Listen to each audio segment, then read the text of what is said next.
So I want to start a business, but I don't know which platform to go with and from which platform shall I start promoting my business and my product. This is one of the questions that I often get, and today in this video I am going to answer this question in the best possible manner that I can. Hey everyone, I am Akansha Sahgal and welcome back to my channel, and if you are new here then welcome to my channel. In today's video I am going to answer one of the most asked question that I get, which is which platform should I go with to start my business, to start promoting my products. And obviously this is something that confuses a lot of people, because in today's scenario, especially when we have a lot of options in terms of social media like Instagram, Facebook, LinkedIn and so much more. And on the other hand, we have a lot of third-party platforms like Amazon, Etsy, Flipkart, etc. And then there are a lot of local e-commerce platforms that support handmade products.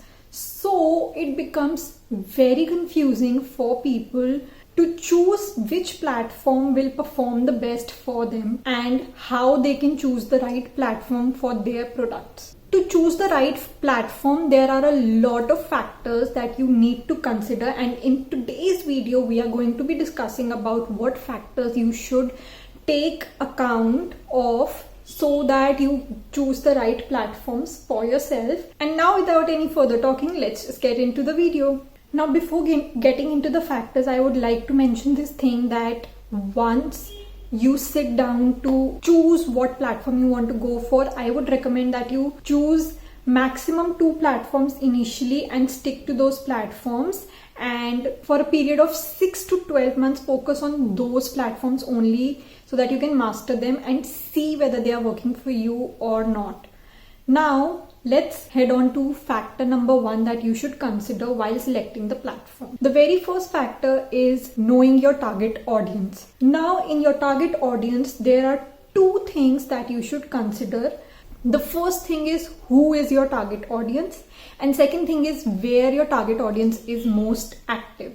So basically these are 2 interlinked factors that are going to help you to shortlist 1 or 2 platforms that you should start with. So let's start with knowing who your target audience is. So in this, majorly you need to consider the demographics like their gender, their age, their location, because these things are going to help you do your research in terms of what kind of platforms that particular age group or that particular gender or the people in that particular location prefer.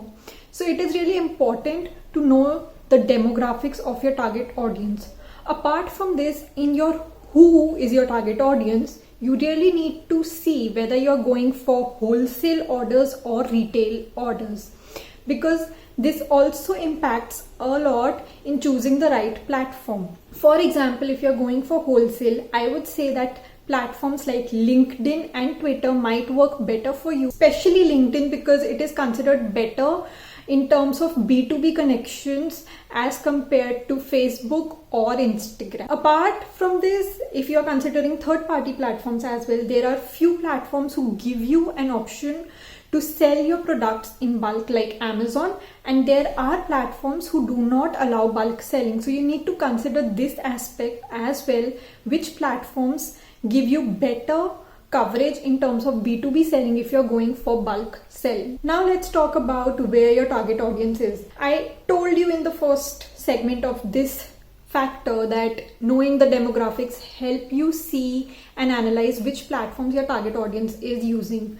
We all know this thing that Instagram is one of the biggest and most used social media platform by our generation. But do you know that according to surveys, Facebook still beats Instagram in terms of number of active users, and it has more than 75% of population that still uses Facebook, beating Instagram. So a lot of people who think that Instagram should be their primary social media platform and they do not focus on Facebook you must rethink about this particular situation. One of the biggest reasons why this happens is because a lot of brands consider Facebook useful because it provides options like Facebook Marketplace, Facebook groups, which Instagram does not provide in a lot of places.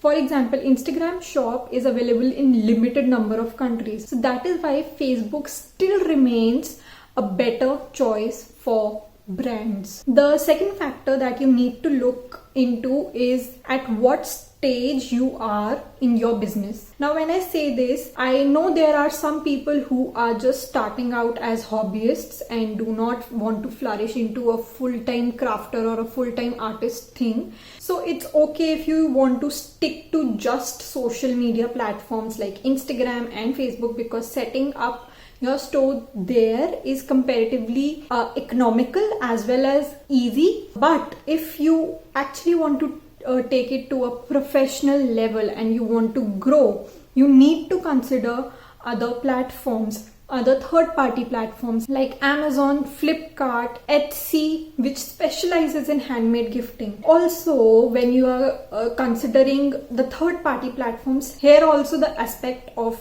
at which stage you are in your business comes into play.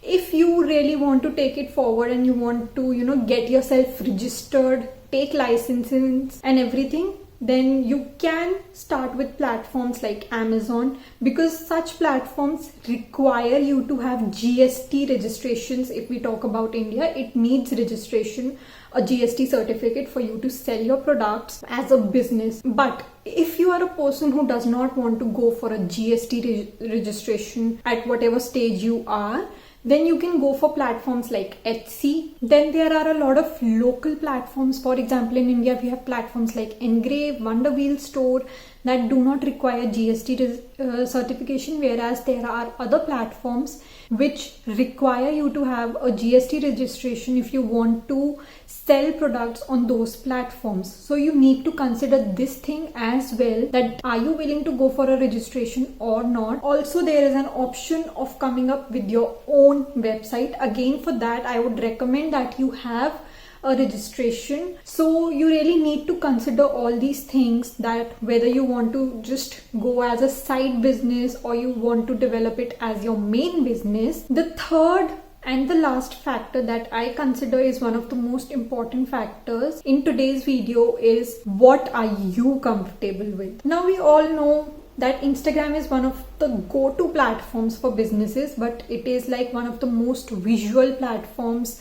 It is a platform that is promoting reels these days, that we all know. So are you comfortable with that? Are you comfortable in keeping up with the trends like reels or being very interactive on your stories? Because that helps in building your community on Instagram.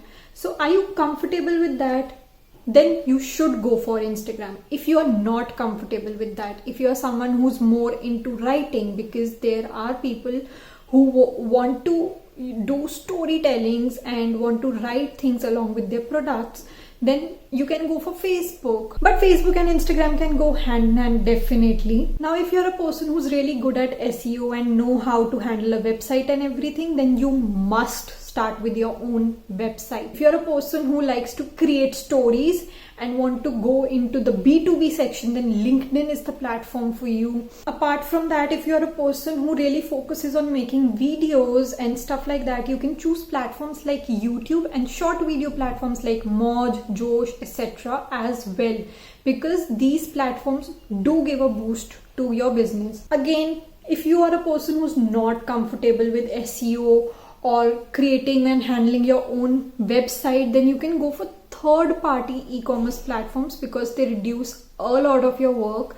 So you need to see what is your comfort zone, what you can easily do, because you do not want the platform that you are going for to overburden you. This is the one thing that you need to keep in mind. So these were the factors that you should give a thought while choosing the right platform for yourself. And once you start ticking the boxes, like what you are comfortable with, what your target audience is, and where they are likely to be, when you see all these things, you start looking at the platforms that support the particular things that you want to have or where your target audience is.